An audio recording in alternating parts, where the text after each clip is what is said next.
Ya, halo pemirsa, apa kabar Anda hari ini? Kembali berjumpa bersama saya, Prasetyo Wibowo dalam program Market Review yang akan mengupas isu-isu penggerak ekonomi Indonesia. Dan kali ini kita akan membahas dari sektor perpajakan khususnya, di mana pemerintah mewacanakan akan mengenakan cukai, khususnya kalau kita lihat ini beberapa produk plastik, kemudian juga makanan berpemanis dalam kemasan. Seperti apa nanti dampaknya? Langsung saja kita mulai Market Review selengkapnya.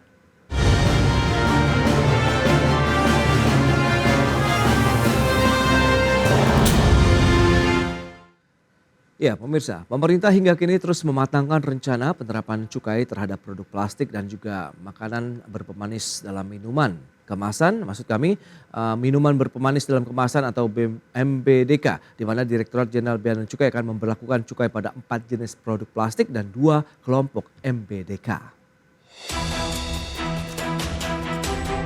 Tarik ulur rencana penerapan cukai terhadap produk plastik dan minuman berpemanis dalam kemasan atau MBDK oleh pemerintah, khususnya Direktorat Jenderal Bea dan Cukai Kementerian Keuangan, hingga saat ini masih berlangsung. Saat ini Ditjen Bea dan Cukai terus mengkaji dan mematangkan rencana penerapan cukai untuk produk plastik dan MBDK tersebut. Ditjen Bea dan Cukai masih mengkaji penerapan ekstensifikasi cukai untuk sejumlah produk plastik seperti kantong plastik, kemasan plastik multilayer, styrofoam, dan sedotan plastik.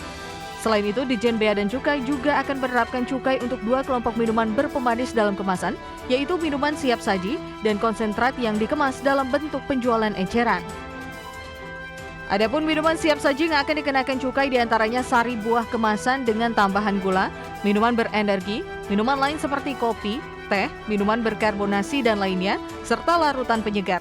Kemudian konsentrat yang dikemas dalam bentuk penjualan eceran dan akan dikenakan cukai adalah produk berbentuk bubuk seperti kopi saset, cair seperti sirup, kental manis, dan yang berbentuk padat seperti effervescence. Meski demikian, pengenaan cukai untuk minuman berpemanis dalam kemasan tidak akan berlaku bagi warung tradisional atau warung kecil, sebab pemerintah hanya fokus kepada industri. Jakarta, Tim Liputan IDX Channel.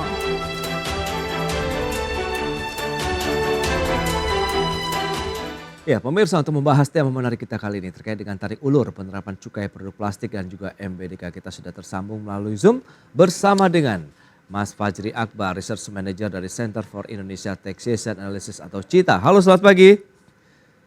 Mas Fajri. Pagi Mas, apakah suara saya terdengar? Ya, sudah terdengar dengan jelas. Apa kabar Mas Fajri?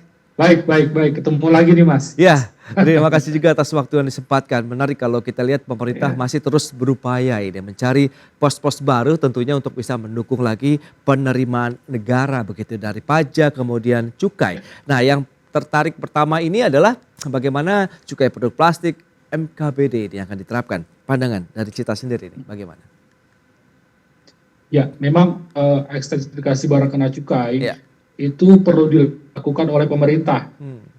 Mengapa? Karena jumlah barang kena cukai di Indonesia atau objek kena cukai di Indonesia itu masih sangat sedikit sekali kalau kita bandingkan dengan negara lain atau bahkan negara tetangga aja lah, kayak Malaysia atau Singapura. Mereka punya objek cukai itu belasan. Belasan, ada yang bahkan sampai di atas 20. Ini di negara ASEAN ya. Sedangkan di Indonesia itu cuma ada 3. Nah, konsekuensinya apa? Konsekuensinya adalah kinerja penerimaan cukai di Indonesia itu masih rendah sekali. Kita pernah melakukan studi di tahun 2017. Hasilnya adalah kinerja penerimaan cukai di Indonesia itu lebih rendah dibandingkan rata-rata negara Afrika. Jadi bukan negara menengah lagi, bahkan kinerja penerimaan cukai kita itu lebih rendah dibandingkan negara Afrika. Nah, alasannya kenapa? Alasannya karena barang kena cukai di Indonesia itu masih sangat sedikit sekali, cuma ada 3, yaitu rokok, minuman mengandung etil alkohol dan etil alkohol. Nah, untuk itu pemerintah memang perlu melakukan ekstensifikasi. Nah, 2 opsi yang ada yang paling memungkinkan dan sesuai dari rekomendasi dari beberapa pihak, yaitu adalah pengenaan cukai plastik dan cukai minuman dalam cukai MBDK. Dan propos ini bukanlah sesuatu yang dadakan, tapi bahkan sudah lama sekali. Kita kita pernah melakukan FGD mengenai cukai minuman ini, itu dari tahun 2017. Jadi sudah lama sekali, akan tetapi memang dalam implementasinya sampai sekarang belum pernah diimplementasikan oleh pemerintah. Nah itu dia, menarik Mas Fajri. Kalau Anda katakan bahwa Indonesia tertinggal ini terkait dengan barang kena cukai begitu yang diterapkan oleh pemerintah Indonesia, sementara negara-negara tetangga sudah di atas 10 misalnya begitu. Apa yang menjadi faktor pemicunya? Kenapa ini kesannya jadi tarik ulur untuk penerapan cukai? Kalau misalnya rekomendasi beberapa produk tadi ada plastik, kemudian minuman bermanis dalam kemasan. Ya, memang untuk ekstensifikasi ini kita sangat ketinggalan sekali. Bahkan untuk riset melakukan ekstensifikasi itu baru terjadi di tahun 99. Pasca reformasi, penelitinya itu Ibu Sri Mulyani sebagai Ketua LPM yang sekarang jadi Menteri Keuangan. Dan akan tetapi sampai sekarang tuh belum pernah goal ekstensifikasi. Mengapa demikian? Karena kalau kita melihat dalam Undang-Undang Cukai, ekstensifikasi itu butuh yang namanya peraturan pemerintah. Nah, untuk bisa mengeluarkan peraturan pemerintah, dia butuh kesepakatan dengan kementerian atau lembaga terkait.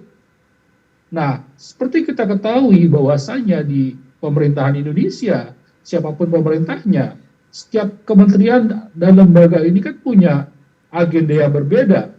Kementerian Perindustrian misalnya, dia punya agenda meningkatkan industri, sedangkan Kementerian Keuangan dia punya agenda untuk meningkatkan penerimaan. Nah, ini yang menjadi seringkali menjadi tarik ulur. Ya, selalu menjadi tarik ulur antara Kementerian Keuangan dengan Kementerian Perindustrian. Boleh dibilang udah menjadi El Clasico lah kalau dalam sepak bola itu. Dua kementerian ini. Iya. Tapi bagi industri sendiri bagaimana Anda melihat? Kalau memang di satu sisi ada upaya untuk menjaga kinerja dengan tidak ada penerapan cukai di sana, tapi di satu sisi kan pemerintah juga, apalagi kondisi saat ini nih yang memang masih mencari ceruk-ceruk lain begitu untuk mendukung penerimaan negara, Mas Fajri. Betul. Nah, yang perlu dilakukan oleh teman-teman industri, ini menurut saya mereka salah mengambil langkah. Nah, yang perlu dilakukan oleh teman-teman pelaku usaha adalah mencari solusi bersama dengan pemerintah. Nah, caranya adalah dengan memberikan ruang. Nah, pemerintah harus memberikan ruang bagi pelaku usaha. Nah, ruang itu dapat diberikan dalam bentuk fasilitas. Fasilitasnya bisa berbentuk dalam pengecualian atau dalam bentuk tarif yang lebih rendah. Nah, fasilitas ini diberikan misalnya untuk cukai minuman. Fasilitas ini diberikan bagi minuman yang lebih sehat, contohnya minuman dengan kadar gula yang lebih rendah, atau bagi minuman tertentu yang esensial bagi masyarakat. Nah, dengan demikian akan terjadi peralihan konsumsi, bukan pengurangan konsumsi, sehingga industri pun nggak keberatan harusnya. Nah, dengan begitu, ini kan menjadi win-win solution bagi pemerintah dan juga pelaku usaha. Nah, yang terjadi sekarang adalah adu ngotot antara pelaku usaha dengan pemerintah. Nah, menurut saya ini salah. Harusnya mereka ini duduk bersama, lalu kita mencari solusi bersama begitu. Saya yakin kok pelaku usaha ini pinter-pinter lah melakukan inovasi atau pengembangan produk yang ramah lingkungan atau ramah bagi kesehatan masyarakat begitu.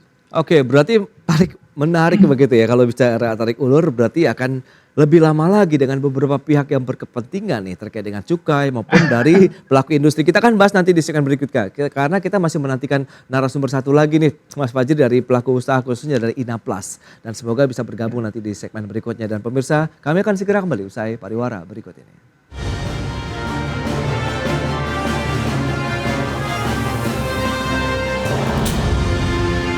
Ya, terima kasih Anda masih bergabung bersama kami dalam Market Review. Pemirsa, berikut ini kami sampaikan data terkait dengan kriteria dari barang kena cukai itu apa saja. Ya, seperti yang bisa Anda saksikan di layar televisi Anda. Yang pertama ada konsumsi yang perlu dikendalikan. Kedua, peredaran perlu diawasi. Ketiga, pemakaiannya menimbulkan dampak negatif. Dan keempat, pemakaiannya perlu pembebanan demi keadilan dan keseimbangan. Itu dia kriteria barang kena cukai ya. Kemudian rencana pengenaan cukai produk plastik ini apa saja dari Ditjen Bea dan Cukai? Ini memang masih menjadi wacana begitu yang masih dalam tahap kajian juga begitu. Ada kantong plastik, kemasan plastik multilapis, styrofoam, kemudian sedotan plastik. Dan selanjutnya ada cukai untuk MBDK. Yang pertama ada minuman siap saji, kemudian konsentrat yang dikemas dalam bentuk penjualan eceran. Nah, konsentrat ini bisa yang cairan kah atau bentuk bubuk ini ya. Nanti kita akan bahas lebih lanjut. Dan selanjutnya ada kategori produk minuman MBDK yang tidak kena cukai. Nah, apa saja? Yang pertama untuk keperluan medis termasuk ada susu formula atau produk lainnya sesuai dengan masukan BPOM dan Kementerian Kesehatan.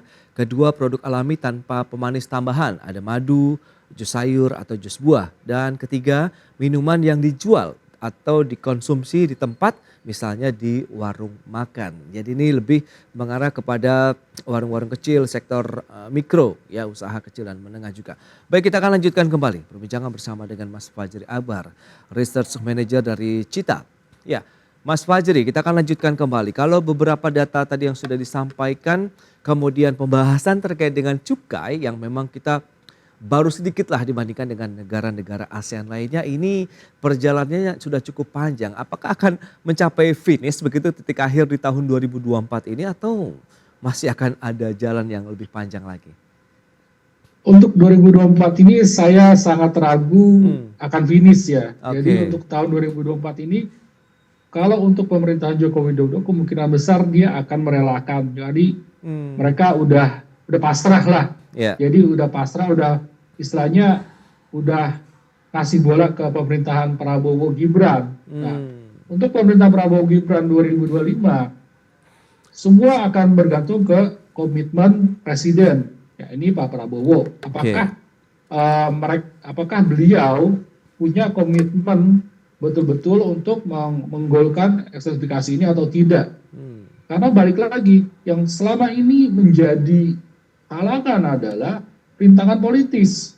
Rintangan politis di antar kementerian. Kalau misalkan presiden langsung mengintervensi, itu kemungkinan besar akan goal. Cuma kan selama ini agak ragu-ragu bagi presiden untuk melakukan intervensi tersebut, gitu. Jadi selama ini batasannya tinggal politis saja antar kementerian terkait aja. Baik, nah ini kita coba sapa ini. Apakah sudah bergabung Pak Fajar Budiono? Oke, tampaknya masih belum berhasil begitu untuk join di dalam Zoom ini. Nanti kita akan lanjutkan kembali. Beliau ini adalah Sekjen Asosiasi Industri Olefin, Aromatik dan Plastik Indonesia atau INAPLAS. Nah, bicara mengenai beberapa tantangan tadi begitu, lantas bagaimana dengan wacana pengenaan produk plastiknya begitu? Apakah ini kan memang masih dalam tahap kajian, tapi menurut Anda momentumnya pas tidak? Ya, untuk kajiannya udah lama selesai ya. Udah lama selesai. Bahkan dari segi administrasinya pun sudah disiapkan oleh pemerintah. Nah, tinggal apakah si pelaku usahanya ini siap atau enggak. Akan tetapi seharusnya karena ini sudah lama sekali, bahkan dari tahun 2016 dari tahun 2017 itu sudah didengungkan oleh masyarakat sih, seharusnya para pelaku usaha seharusnya sudah siap-siap gitu. Akan tetapi balik lagi, apakah kemudian pemerintah ini punya betul-betul political will untuk menggolkan atau tidak, gitu aja sih. Oke, itu dia. Nah, kalau Anda melihat begitu dengan kondisi saat ini terkait dengan MBDK minuman siap saji, kemudian juga ada konsentrat yang dikemas dalam bentuk penjualan eceran. Nah, ini menarik. Kontennya memang adalah minuman berpemanis. Kemudian kemasannya juga plastik ini Mas Fajri. Nah, apakah akan ada double cukai atau bagaimana sih nanti mekanismenya? Ya, memang ini yang menjadi concern ya. Jangan sampai minuman berpemanis ini kan menggunakan plastik. Jangan sampai implementasi cukai berpemanis dan implementasi cukai plastik ini kemudian menyebabkan pengenaan cukai berganda lah istilahnya bagi minuman berpemanis dan kemasan. Saya kira perlu mekanisme pembebasan atau mekanisme fasilitas lainnya yang mana pada akhirnya si minuman ini dikenakan hanya satu kali aja. Karena kalau kita secara hukum itu memang harusnya 2 kali. Tapi pemerintah bisalah melakukan membuat mekanisme fasilitas cukai bagaimana caranya agar dapat dikenakan satu kali aja. Gitu. Tapi potensinya mengarah ke sana atau tidak? Karena memang ini pasti akan menjadi pertanyaan juga baik dari pelaku usahanya, kemudian mungkin mereka yang memproduksi produk itu begitu, yang MBDK-nya. Betul. Memang ada risiko besar ke sana. Memang ada risiko besar ke sana. Oleh karena itu pemerintah perlu kita ingatkan sedari dini agar hal ini tidak terjadi begitu. Itu dia. Nah, sejauh mana sih sosialisasi ataupun bagaimana edukasi, literasi dan lain-lain begitu kalau kita bicara mengenai wacana penerapan cukai terkait dengan produk plastik dan MBDK ini nih kepada pelaku usaha, masyarakat menurut review dari Cita? Nah, yang saya sangat sayangkan adalah para pelaku usaha ini memang kurang dilibatkan ya, kurang dilibatkan dalam istilahnya mereka tuh public hearing. Jadi bahkan beberapa lembaga saja yang hanya dekat dalam public hearing. Nah seharusnya karena ini kan kebijakan publik, seharusnya pemerintah mengundang beberapa pihak terkait untuk memberikan masukan ke pemerintah. Jangan ke lembaga-lembaga tertentu saja yang memang boleh dibilang ya mereka pengen cari aman aja gitu. Nah ini yang menurut saya yang perlu dilakukan oleh pemerintah gitu. Nah lantas seberapa besar potensi penerimaan dari cukai produk plastik kemudian MBDK kalau memang ini benar-benar diterapkan?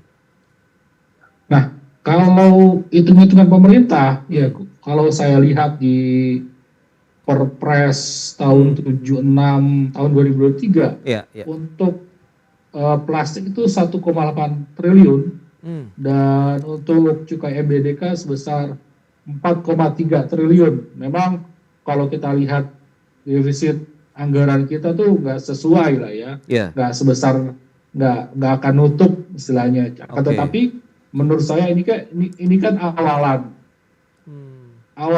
yang kemudian nanti pemerintah bisa memperluas objeknya dan pemerintah bisa menggunakan instrumen tarif untuk melakukan optimalisasi penerimaan.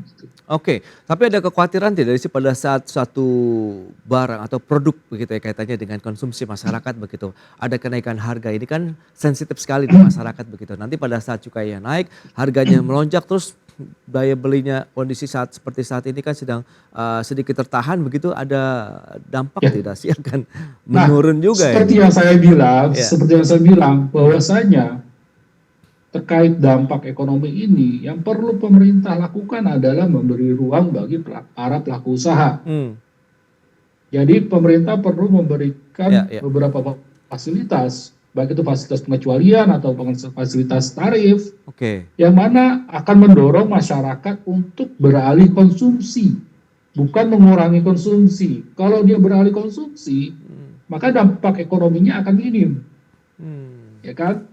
Nah, jadi baik pelaku usaha, baik pemerintah, seharusnya nggak khawatir kalau itu hanya terjadi konsumsi shifting konsumsi, gitu. Baik, nah strategi apa jadi saja? Balik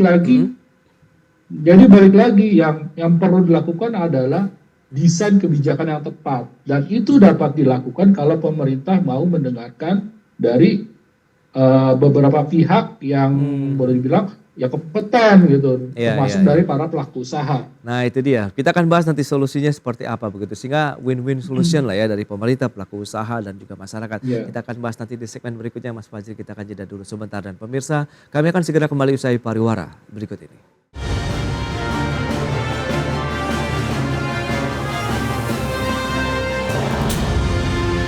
Ya, terima kasih Anda masih bergabung bersama kami dalam Market Review pemirsa, dan sudah bergabung bersama kami ini Bapak Fajar Budiono, Sekjen Inafplast. Nah, halo, selamat pagi Pak Fajar. Selamat pagi, salam sehat semua Mas. Ya, salam sehat juga Pak Fajar. Tadi sudah cukup banyak kita ulas nih bersama dengan Cita ya terkait dengan cukai dari produk plastik, kemudian minuman bermanis begitu ya dalam kemasan. Nah, dari pelaku usaha sendiri, Pak Fajar mungkin bisa di-review tantangannya, kemudian potensinya sendiri kalau memang aturan ini diterapkan. Silakan.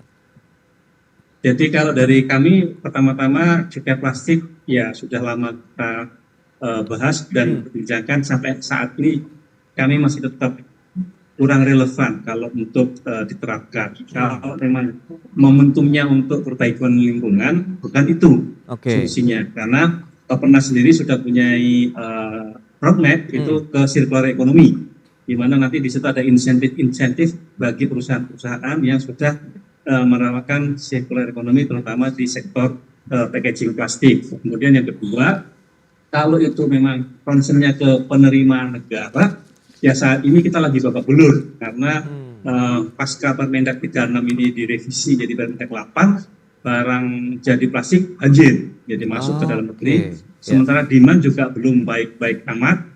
Terus supply dalam negeri juga tergerus oleh market impor barang jadi plastik. Bahkan per bulan ini sudah naiknya cukup lumayan signifikan. Kita perkirakan tahun ini pun banjir barang jadi plastik bisa di atas 1 juta ton. Which is itu di atas 2 miliar US dollar. Artinya itu sudah akan terus mengerus utilitas industri plastik dalam negeri. Kalau ini nanti diterapkan cukai plastiknya, pasti barang impor agak susah dikendalikan untuk diterapkan cukai dan mereka pasti akan naik. Utilitas industri dalam negeri khususnya plastik hilir akan drop di bawah 50%. Artinya ya kita akan senasib sepenanggungan dengan industri tekstil. Jadi akan delay banyak, pengangguran banyak sekali. Begitu Mas. Itu dia. Agak-agak memang ini mencemaskan juga kalau memang tadi banjirnya produk impor plastik sekarang saja sudah mulai menghantui, sementara nanti ada kekhawatiran 4 jenis produk ini kalau tidak salah begitu akan masuk dalam produk plastik yang dikenakan cukai. Begitu ada kantong plastik, kemasan plastik multilapis, styrofoam, sedotan plastik. Nah, menurut Anda jenis produk ini juga yang paling banyak diproduksi dan dikonsumsi masyarakat dalam artinya digunakan begitu? Pak Fajar. Ini 4 jenis produk ini adalah premier packaging, artinya itu 40% dari konsumsi plastik secara nasional, 7 juta ton, di mana 3,5 juta tonnya adalah masih impor, sehingga ini rawan sekali smuggling, rawan sekali produk impor yang tidak bisa diawasi, karena untuk premier packaging itu bisa volumenya bisa kecil-kecil dan bisa masuk ke titik-titik manapun juga di seluruh Indonesia, dan itu kan which is perbatasan kita juga hanya beberapa yang ketat ini pengawasannya. Jadi ini akan terus terang menjadi deindustrialisasi di industri plastik hilir. Sektor-sektor apa yang terdampak kalau kita bicara mengenai produk-produk yang dijual tadi kan memang banyakan untuk ya kemasan yang dikonsumsi masyarakat menengah bawah begitu, dalam artian ada minuman kemasan yang dijual-jual di warung-warung tradisional ataupun mungkin retail ini Pak. Iya, jadi yang jelas makanan minuman pasti akan terkena imbas paling awal. Kemudian di samping dia akan ketambahan ongkos produksi karena ini kan cukai plastik nanti kan per kilo, jadi nanti itu bisa 50 sampai 100% tambahannya dari harga jual. Kemudian yang kedua, produk makanan jadi yang sudah dalam bentuk kemasan impor dari luar pasti akan lebih murah karena kemasannya pasti lebih murah. Jadi ada dua hal, barang jadi plastiknya sendiri sama produk yang dikemasnya sendiri, dua-duanya akan banjir. Jadi tidak hanya barang jadi plastik yang masuk, tapi barang yang sudah dikemas, baik itu untuk makanan, mainan anak-anak, peralatan rumah tangga, itu juga pasti akan banjir masuk ke dalam negeri. Begitu, baik. Mas. Nah, Mas Fajri, lantas bagaimana Anda melihat? Memang tadi kita di satu sisi kita kurang lah ya barang kena cukai begitu dibandingkan dengan negara ASEAN. Tapi di satu sisi ada tantangan tersendiri nih dari industri plastik. Silakan. Iya. Jadi memang benar, memang ada tantangan tersebut. Yang perlu kita ketahui bahwasanya setiap barang impor yang masuk ke Indonesia itu akan mendapatkan perlakuan equal playing field. Jadi ketika barang impor masuk ke Indonesia, pasti kan dia akan kena PPN, dia kena biaya masuk, dan juga dia akan kena cukai. Begitu. Nah, terkait mungkin ada smuggling dan sebagainya, saya kira itu masalah administrasi, dan itu dapat terjadi kalau ada gap harga yang berbeda antara harga yang legal dan yang ilegal, misalkan dalam kasus rokok. Nah, dan masalah tersebut sebetulnya bisa diatasi caranya dengan kebijakan tarif. Nah, jangan sampai kebijakan tarifnya terlalu agresif. Ini kita belajar dari rokok ya, dari industri rokok. Nah, jangan sampai kebijakan tarifnya itu agresif. Kebijakan bisa dilakukan secara moderat, jadi harga luar dengan harga yang ada di dalam itu gapnya tuh gak jauh berbeda begitu, sehingga ya kalau orang kalau perbedaan harganya tidak terlalu berbeda, orang otomatis dia akan menggunakan produk yang legal begitu. Oke, berarti memang harga ini yang menentukan ya bahwa suatu produk juga akan diterima oleh masyarakat nih. Lantas terakhir, Pak Fajar, bagaimana harapan Anda nih Pak Fajar terakhirnya terkait dengan kondisi saat ini? Ya, baik, dan kondisi ini kan kita tahu kan barang jadi plastik sudah kena LS ya, laporan survei dari Permendag 36, dan itu sampai hari ini kita rasakan belum cukup efektif, sehingga mereka masih tetap bisa jual di bawah harga lokal ya. Nanti kalau akan diterapkan dengan kena cukai, ini juga tidak akan tarik menarik dengan semangatnya Permendag menerbitkan Permendag 36 tadi, yang tujuannya adalah untuk perlindungan industri dalam negeri. Ini akan cukai plastik pasti akan memperlemah daya saing atau competitiveness industri plastik hilir, dan juga yang tidak kalah penting adalah industri makanan minuman pasti akan kena, karena industri makanan minuman yang dari luar itu packagingnya tidak kena cukai. Gitu, Mas. Baik. Oke dia. Itu dia tantangannya, berarti masih cukup banyak ini ya Pak Fajar. Ini sayang sekali waktunya terbatas. Mungkin lain waktu kita akan bahas lebih jauh begitu. Memang ini tarik ulur nampaknya masih akan terus terjadi karena finishnya dikatakan kemungkinan tidak ada di tahun 2024. Berarti ada potensi di pemerintahan baru. Kita akan lihat nanti bagaimana realisasinya di lapangan. Selamat melanjutkan aktivitas Anda kembali. Salam sehat dan salam sehat Pak Fajar. Terima kasih. Selamat sehat. Terima kasih.